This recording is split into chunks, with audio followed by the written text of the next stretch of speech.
Oi, pessoal, bom dia, bom dia, bom dia. Espero que você esteja muito bem. Seja muito bem-vindo ao nosso dia 111 de 365 dias. Hoje nós vamos ler Segundo Reis, capítulo 22, 23 e 24. Hoje nós vamos ler 4 capítulos porque a gente vai encerrar a nossa leitura aqui de Segundo Reis. Gente, parabéns para você que está aqui comigo. Parabéns por você estar firme e fiel aqui na palavra do Senhor. Parabéns pela sua disciplina, pela sua vontade de querer viver na presença de Deus. Se você chegou aqui por acaso, seja muito bem-vinda. Eu me chamo Camila Rubortella, sou terapeuta, mentora de autoconhecimento e espiritualidade. Eu estou guiando a nossa jornada aqui linda e maravilhosa com a leitura da Bíblia. Nós estamos lendo a Bíblia em 365 dias e está sendo muito especial. Deus tem falado com o meu coração diariamente e tem falado com muitas das minhas alunas, de vocês aqui. Eu estou muito feliz por isso. Se você ainda não se inscreve aqui no canal, aproveita, já se inscreve, curte, compartilha esse vídeo, compartilhe o projeto dos 365 dias com alguém para poder começar a ler a Bíblia com você. Não importa se você está chegando agora, começa por aqui, depois você volta lá em Gênesis, lê no tempo. A Bíblia não precisa ler é, é, uma atrás da outra, né? Um livro atrás do outro. A palavra que você pegar, Deus tem uma mensagem para você. E hoje eu tenho certeza que Deus vai falar com o teu coração, Deus vai falar com a tua alma e você vai sair aqui cheia do Espírito Santo. Amém? Vamos começar então a leitura. Vou pedir para vocês fecharem os olhos, só para a gente começar a nossa oração. Respirar bem fundo, já sentindo a tua respiração, sentindo esse momento, essa presença aqui com o Senhor. Senhor, nosso Deus amado, nosso Deus eterno, nos colocamos diante da tua palavra hoje com muita humildade. Pedimos que o Senhor nos desperte, que a tua palavra encontre espaço no nosso coração e produza uma transformação verdadeira dentro de nós. Tira de nós toda a distração, todo o endurecimento, todo o medo, toda a culpa e nos ensina a viver uma vida alinhada com o Senhor. Fala conosco, nosso Pai amado, hoje nós queremos te ouvir. Em nome de Jesus, amém. Amém, meninas? Vamos começar então aqui, capítulo 22. O livro da lei é encontrado. Josias tinha 8 anos de idade quando começou a reinar e reinou 31 anos em Jerusalém. O nome da sua mãe era Gedita, filha de Adaías. Ela era de Boscade. Ele fez o que o Senhor aprova e andou nos caminhos de Davi, seu predecessor, sem desviar-se nem para a direita e nem para a esquerda. No 18º ano do seu reinado, o rei Joias enviou o secretário Zafã, filho de Azalias e neto de Mesulão, ao templo do Senhor, dizendo: Vá ao sumo sacerdote Iliquias e mande-o ajuntar a prata que foi trazida ao templo do Senhor, que os guardas das portas recolheram do povo. Eles deveram entregar a prata aos homens nomeados para supervisionar a reforma do templo, para poderem pagar os trabalhadores que fazem os reparos no templo do Senhor: os carpinteiros, os construtores e os pedreiros. Além disso, comprarão madeira e pedras lavradas para os reparos do templo. Mas eles não precisarão prestar contas da prata que lhes foi confiada, pois estão agindo com honestidade. Então o sumo sacerdote Iliquias disse ao secretário Zafã: Encontrei o livro da lei no templo do Senhor. Ele o entregou a Zafã, que o leu. O secretário Zafã voltou ao rei e lhe informou: Teus servos entregaram a prata que havia no templo do Senhor e a confiaram aos trabalhadores e aos supervisores no templo. E o secretário de Zafã acrescentou: O sacerdote Iliquias entregou-me um livro e Zafã o leu para o rei. Assim que o rei ouviu as palavras do livro da lei, rasgou suas vestes e deu estas ordens aos sacerdotes Iliquias: a Aicã, filho de Zafã, a Aquibor, filho de Micaías, ao secretário Zafã e ao auxiliar real Asaías: Vão consultar o Senhor por mim, pelo povo e por todo o Judá, acerca do que está escrito neste livro que foi encontrado. A ira do Senhor contra nós deve ser grande, pois os nossos antepassados não obedeceram às leis deste livro, nem agiram de acordo com tudo que nele está escrito a nosso respeito. O sacerdote Ilquias, Aicaim, Aquibor, Zafã e Asaías foram falar com a profetisa Ulda, mulher de Zalum, filha de Tiquivá, e neto de Arás, responsável pelo guarda-roupa do templo. Ela morava no bairro Novo de Jerusalém. Ela lhe disse: Assim diz o Senhor, o Deus de Israel: Diga a um homem que os enviou, que assim diz o Senhor: Trarei desgraça sobre ele, sobre este lugar e sobre os seus habitantes. Tudo o que está escrito no livro que o rei de Judá leu, porque me abandonaram e queimaram incenso a outros deuses, provocando a minha ira por meio de todos os ídolos que as mãos deles têm feito. A chama da minha ira arderá contra este lugar e não será apagada. Digam ao rei de Judá que os enviou para consultar o Senhor. Assim diz o Senhor, o Deus de Israel, acerca das palavras que você ouviu. Já que o seu coração se abriu e você se humilhou diante do Senhor, ao ouvir o que falei contra este lugar e contra os seus habitantes que seriam arrasados e amaldiçoados, e porque você rasgou as vestes e chorou na minha presença, eu ouvi, declara o Senhor. Portanto, eu reunirei aos seus antepassados, e você será sepultado em paz. Seus olhos não verão toda a desgraça, e eu vou trazer sobre este lugar, Então, eles levaram a resposta ao rei. Gente, aqui nesse capítulo 22, a gente vê algo muito maravilhoso, né? A gente vê aqui o livro da lei é encontrado, vê também o rei Josias, que ele encontrou aqui o livro, e aí ele leu ali tudo que estava escrito, e ele acabou encontrando ali quando ele estava fazendo essa reforma no templo. Então esse livro ele foi encontrado, e ele começou a ler ali e viu que algo estava esquecido. Que até aqui no versículo o versículo 13, ó, a ira do Senhor contra nós deve ser grande, pois os nossos antepassados não obedeceram às palavras deste livro, nem agiram de acordo com tudo que nele está escrito a nosso respeito. Gente, aqui Josias, ele vai ouvir a palavra. E aí ele se entrega totalmente. A gente vê algo muito bonito aqui acontecendo, a palavra sendo redescoberta. É muito interessante porque eu vejo aqui algo muito poderoso, sabe, gente? Porque a gente pode até estar vivendo aqui a vida, sobrevivendo, vamos dizer assim, sem perceber que é o quanto nós afastamos. Porque a gente simplesmente vai indo. Que provavelmente foi tudo o que aconteceu até agora. As pessoas foram indo, foram esquecendo, foi se ouvindo, mas graças ao Senhor, o rei Josias, ele redescobriu a palavra e ele vem novamente trazendo essa renovação, que a gente vai ver aqui no capítulo 23, onde ele renova essa aliança. Vamos ler aqui, aí a gente vai entendendo. Depois disso, o rei convocou todas as autoridades de Judá e de Jerusalém. Em seguida, o rei subiu ao templo do Senhor, acompanhado por todos os homens de Judá, todo o povo de Jerusalém, os sacerdotes e os profetas, todo o povo, dos mais simples aos mais importantes. Para todo o rei, leu em alta voz todas as palavras do livro da aliança que havia sido encontrado no templo do Senhor. O rei colocou-se junto à coluna real e, na presença do Senhor, fez uma aliança, comprometendo-se a seguir o Senhor e a obedecer de todo o coração e de toda a alma aos seus mandamentos, aos seus preceitos e aos seus decretos, confirmando assim a palavra da aliança escritas naquele livro. Então todo o povo se comprometeu com a aliança. O rei deu ordens aos sumos sacerdotes Ilquias, aos sacerdotes auxiliares e aos guardas das portas que retirassem do templo do Senhor todos os utensílios feitos para Baal, Acera e para todos os exércitos celestes. Ele os queimou fora de Jerusalém, nos campos do vale de Cedron, e levou as cinzas para Betel. E eliminou os sacerdotes pagãos nomeados pelos reis de Judá para queimar incenso nos altares idolatras das cidades de Judá e dos arredores de Jerusalém.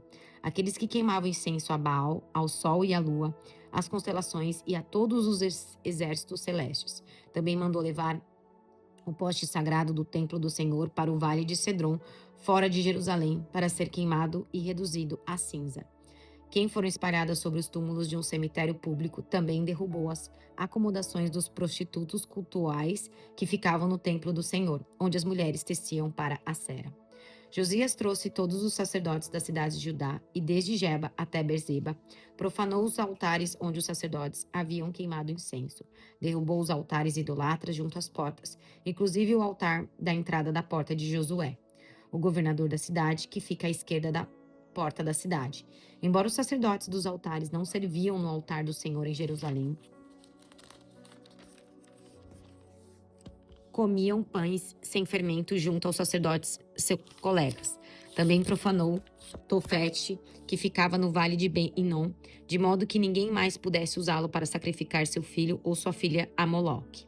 Acabou com os cavalos que os reis de Judá tinham consagrado ao sol e que ficavam na entrada do templo do Senhor, perto da sala de um oficial chamado Natã-Meleque. Também queimou as carruagens consagradas ao sol. Derrubou os altares que seus antecessores haviam erguido no terraço, em cima do quarto superior de Acás, e os altares que Manasés havia construído nos 2 pátios do templo do Senhor. Retirou-se dali, despedaçou e tirou os entulhos no vale de Cedron. O rei também profanou os altares que ficavam a leste de Jerusalém, ao sul do Monte da Destruição, os quais Salomão, rei de Israel, havia construído para Astarote, a detestável deusa dos Sidônios, para Camus, o detestável deus de Moabe, e para Moloque, o detestável deus do povo de Amon. Josias despedaçou as colunas sagradas, derrubou os postes sagrados e cobriu os locais com ossos humanos. Até o altar de Betel, o altar idolatra edificado por Jeroboão, filho de Nebate, que levou Israel a pecar. Até aquele altar e seu santuário, ele os demoliu. Queimou o santuário e o reduziu a pó, queimando também o poste sagrado. Quando Josias olhou em sua volta e viu os túmulos que haviam na encosta da colina, mandou retirar os ossos dos túmulos e queimá-los no altar a fim de contaminá-lo, conforme a palavra do Senhor, proclamada pelo homem de Deus que predisse essas coisas. O rei perguntou: Que monumento é este que eu estou vendo? Os homens da cidade disseram: É o túmulo do homem de Deus que veio de Judá e proclamou essas coisas que tu fizeste ao altar de Betel. Então ele disse: Deixe-me em paz. Ninguém toque nos ossos dos seus ossos. Assim pouparam seus ossos, bem como os da profeta que tinha vindo de Samaria.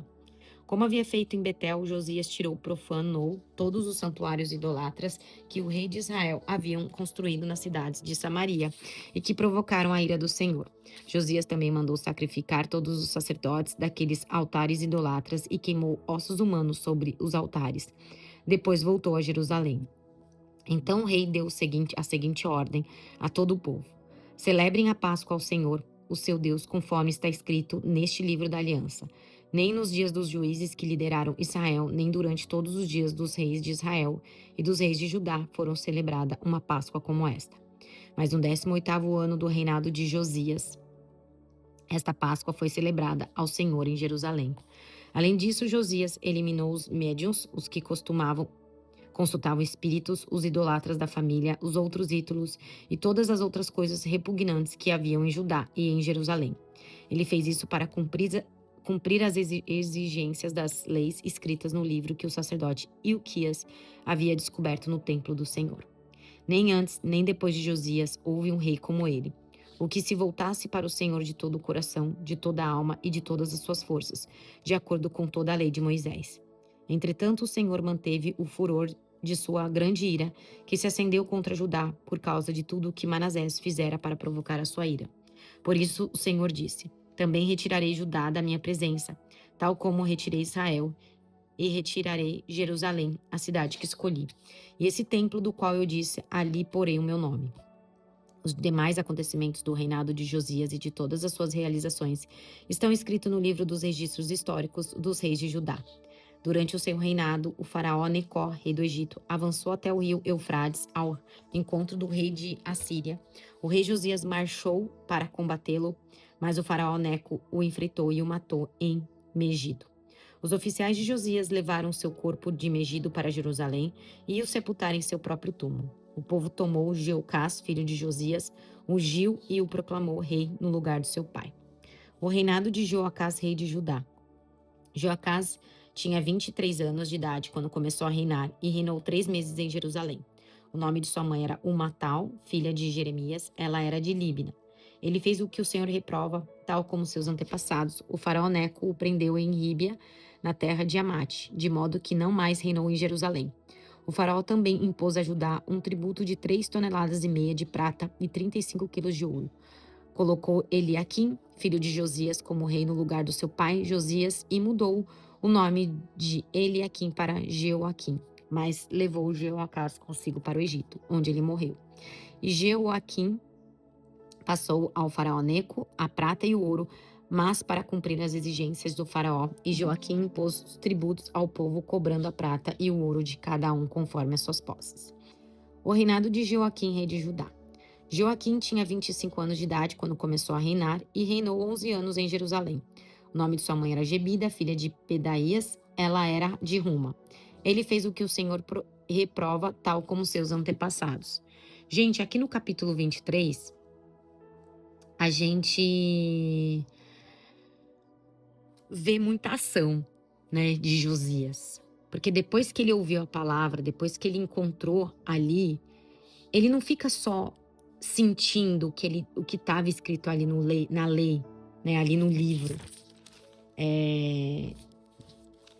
Ele quer colocar aquilo em ação. Ele faz um movimento e é muito interessante porque é a mesma coisa com a nossa vida, né? Não adianta a gente só saber e ler, a gente tem que colocar em prática. É o que está acontecendo aqui na própria Bíblia. A gente está lendo, mas nós estamos até tentando colocá-la em prática, vivenciar a Bíblia. Então foi exatamente isso que Josias, ele começou. Ele começou então fazendo o quê? Removendo os ídolos, destruindo as práticas que eram erradas e que não estavam no livro. E ele queria conduzir de novo o povo de volta para Deus, porque é o que estava no livro. E ele viu que no passado as outras gerações estavam se desviando, então ele queria trazer todo mundo de volta. Então, gente, a gente pega aqui esse ensinamento de não só ouvir, mas de agir. Para a gente viver uma transformação, para que a gente consiga ver uma transformação dentro da gente e até na nossa vida aqui fora, a gente precisa de um posicionamento, a gente precisa de renúncias, a gente precisa colocar em prática. Não adianta só a gente saber. E uma das coisas mais pontuais aqui que ficou muito nesse capítulo é que muitas vezes a gente precisa remover coisas da nossa vida para a gente viver o novo de Deus. É como se a gente precisa tirar algo que já pesou, já não faz mais sentido, não é de Deus, de dentro da gente, abrir esse espaço para que o novo comece a se manifestar. Eu lembro que no ano passado, antes de começar aqui a ler a Bíblia e a trazer todo esse movimento aqui com vocês, eu tive que renunciar a muitas coisas, porque eu não poderia começar algo do meu coração e de Deus mesmo, se ainda dentro de mim existiam muitas coisas que eu precisava remover. Foi um momento muito assim, eu acredito que ninguém tá pronta para isso, porque é como se a gente viveu a vida inteira fazendo, não a vida inteira, mas viveu um tempo fazendo algo que agora você precisa renunciar. Você precisa liberar isso para que o novo se manifeste dentro da gente. Gente, esse capítulo fala muito sobre exatamente as nossas atitudes. Como Josias fez. Ele leu ali, mas ele não queria só ficar nesse sentimento. Eu preciso fazer alguma coisa. Não, ele simplesmente falou, eu vou agir.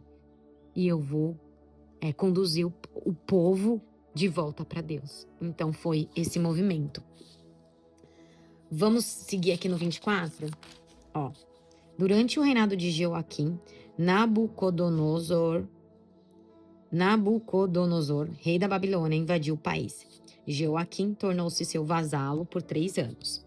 Então ele voltou atrás e rebelou-se contra Nabucodonosor. O Senhor enviou contra ele tropas babilônicas, aramaicas, morabitas e amonitas para destruir Judá, de acordo com a palavra do Senhor, proclamada por servos, os profetas. Isso aconteceu a Judá conforme as ordens do Senhor, a fim de removê-los da sua presença por causa de todos os pecados que Manassés cometeu, inclusive o derramamento do sangue inocente, pois ele havia enchido Jerusalém de sangue inocente, e o Senhor não o quis perdoar. Os demais acontecimentos do reinado de Joaquim e de todas as suas realizações estão escritos no livro dos registros históricos dos reis de Judá. Joaquim descansou com seus antepassados, seu filho Joaquim foi o seu sucessor. O rei do Egito não mais se atreveu a sair com seu exército de suas próprias fronteiras, pois o rei da Babilônia havia ocupado todo o território entre o ribeiro do Egito e os reis Eufrates, que antes pertencera ao Egito. O reinado de Joaquim, rei de Judá. Joaquim tinha 18 anos de idade quando começou a reinar e reinou 3 meses em Jerusalém. O nome de sua mãe era Neusta, filha de Elnatã. Ela era de Jerusalém. Ele fez que o Senhor reprova, tal como seu pai. Naquela ocasião, os oficiais de Nabucodonosor, o rei da Babilônia, avançaram até Jerusalém e a cercaram. Enquanto seus oficiais a cercavam, o próprio Nabucodonosor veio à cidade. Então Joaquim, rei de Judá, sua mãe, seus conselheiros, seus nobres e seus oficiais se entregaram. Todos se renderam a ele. No 8º ano do reinado do rei da Babilônia, Nabucodonosor levou Joaquim como prisioneiro. Conforme o Senhor tinha declarado, ele retirou todos os tesouros do templo do Senhor e do palácio real, quebrando todos os utensílios de ouro que Salomão, rei de Israel, fizera para o templo do Senhor. Levou para o exílio toda Jerusalém, todos os líderes e os homens de combate, todos os artesãos e artífices. Era um total de 10.000 pessoas, só ficaram os mais pobres.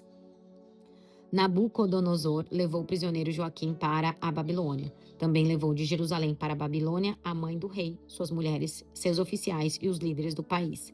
O rei da Babilônia também deportou para a Babilônia toda a força de 7.000 homens de combate, homens fortes e preparados para a guerra, e 1.000 artífices e artesãos. Fez Matânias, tio de Joaquim, reinar em seu lugar e mudou seu nome para Zedequias. O reinado de Zedequias, o rei de Judá. Zedequias tinha 21 anos de idade quando começou a reinar e reinou 11 anos em Jerusalém. O nome da sua mãe era Amutal, filha de Jeremias, ela era de Líbina.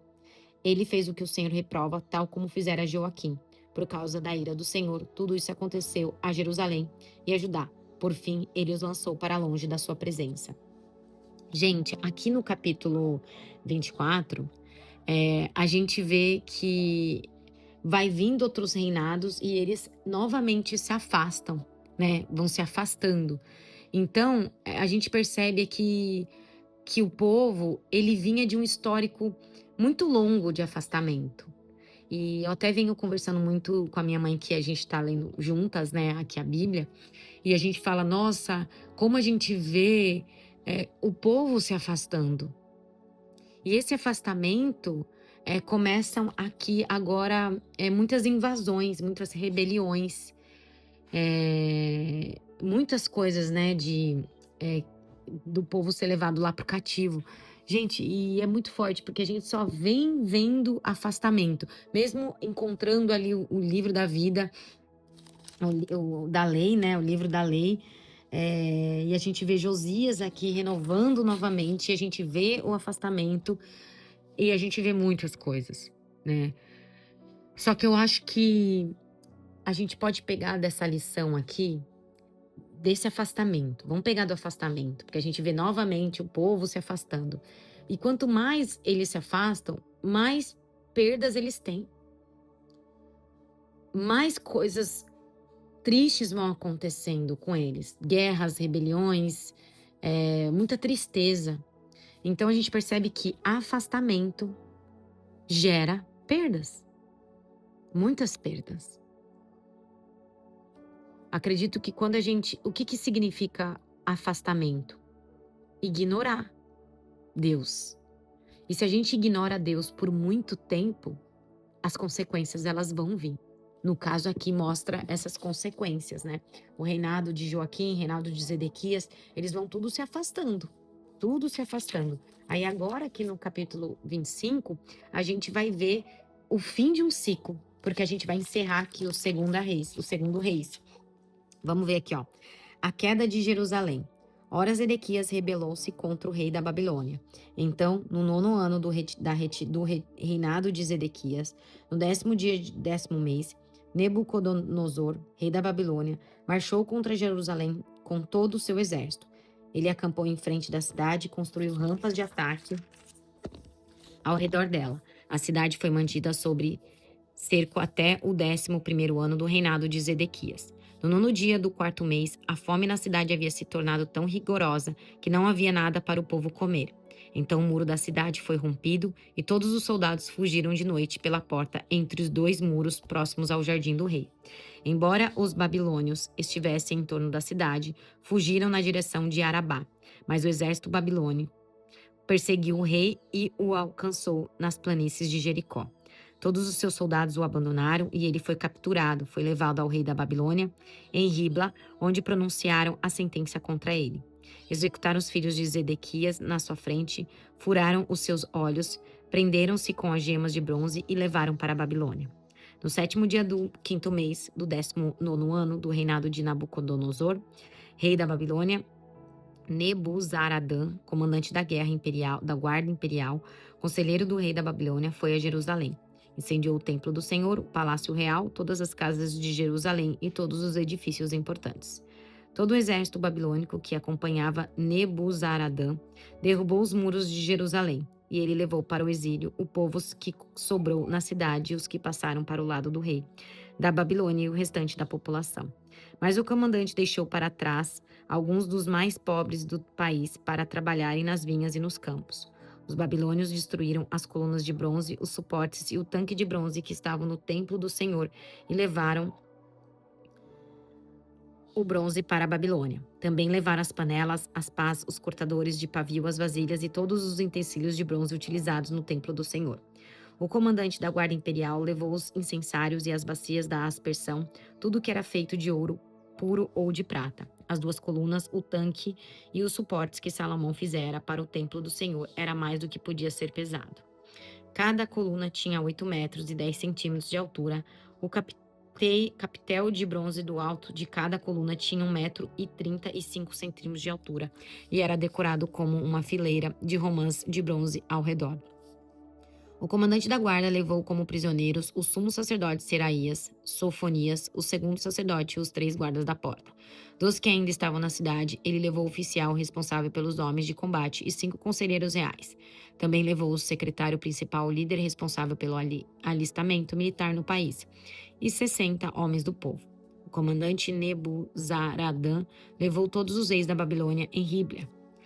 Lá em Ribla, na terra de Amate, o rei mandou executá-los. Assim Judá foi para auxílio para longe da sua terra. Nabucodonosor, rei da Babilônia, nomeou Gedalias, filho de Aicã e neto de Zafã, como governador do povo que havia sido deixado em Judá. Quando Ismael, filho de Netanias, Joanã, filho de Scareá, Zeraías, filho de Netofatita, Tanumete e Jazanias, filho de um Maacatita, todos os líderes do exército souberam que o rei da Babilônia havia nomeado Gedalias como governador. Ele e os seus soldados foram falar com Gedalias em Mispá. Gedalias fez um juramento e esses líderes e seus soldados, dizendo: não tenham medo dos oficiais babilônicos. Estabeleçam-se nesta terra e sirvam o rei da Babilônia e tudo lhes irá bem. Mas no 7º mês, Ismael, filho de Netanias e neto de Elisama, que tinha sangue real, foi com 10 homens e assassinou Gedalias e os judeus e os babilônios que estavam com ele em Mispã. Então todo o povo, desde as crianças até os velhos, inclusive os líderes do exército, fugiram para o Egito com medo dos babilônios. Joaquim é libertado da prisão. No 37º ano do exílio de Joaquim, rei de Judá, no ano em que Evil-Merodach se tornou rei da Babilônia, ele tirou Joaquim da prisão no 27º dia do 12º mês. Ele o tratou com bondade e deu-lhe o lugar mais honrado entre os outros reis que estavam com eles na Babilônia.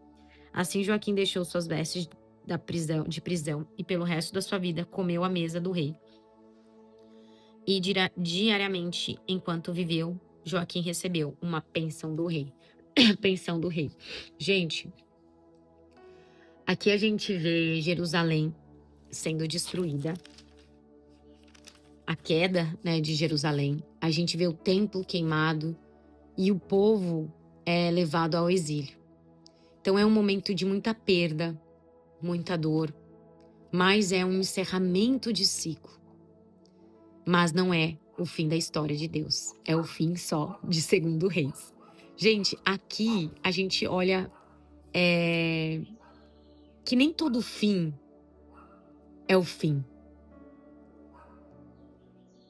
Às vezes é um processo de reconstrução, porque às vezes a gente acha que acabou, que isso tudo destruiu, que você está no fundo do poço. Mas na verdade esses fins, vamos dizer assim, é um momento de reconstrução, de você se erguer, de levantar mais forte, de viver uma nova etapa. Sabe aquilo que a gente sempre fala? Bota um fim, começa um novo capítulo? É mais ou menos isso. É mais ou menos isso, porque a gente vai botar um fim aqui para começar um novo livro aqui. É a mesma coisa na nossa vida. Deus continua sendo Deus, mesmo no fim, mesmo na tragédia, mesmo na dor, mesmo em tempos difíceis. Deus continua sendo Deus. E mesmo no juízo, né, naquele momento que você não sabe o que vai acontecer, ainda existe esperança para a gente recomeçar uma nova etapa da nossa vida. E eu acredito que é isso que esse final quer deixar para gente. Que tudo parece ter acabado, mas Deus ainda está escrevendo a história. Amém, meninas? Nossa, profundo, né? Eu vou repetir de novo. Que nem tudo parece ter acabado, mas Deus ainda está escrevendo a nossa história. Amém? Aleluias, aleluias. Glória a Deus, gratidão, Deus, por finalizar mais um livro aqui da Bíblia, por me guiar, por me ensinar a traduzir de alguma maneira, de uma forma onde que a gente possa levar isso para a nossa vida, como autoconhecimento, como esperança, como intimidade com o Senhor. Obrigada, Senhor, pela verdade. Obrigada por ter deixado tudo isso aqui para a gente andar sempre no teu caminho. Deus abençoe a minha vida, Deus abençoe todas essas mulheres que estão aqui comigo. Deus abençoe o seu dia, sua jornada. E estaremos juntas amanhã, se Deus permitir, para começar um novo livro aqui da Bíblia. Parabéns, meninas, por ter chegado comigo até aqui e eu te vejo amanhã.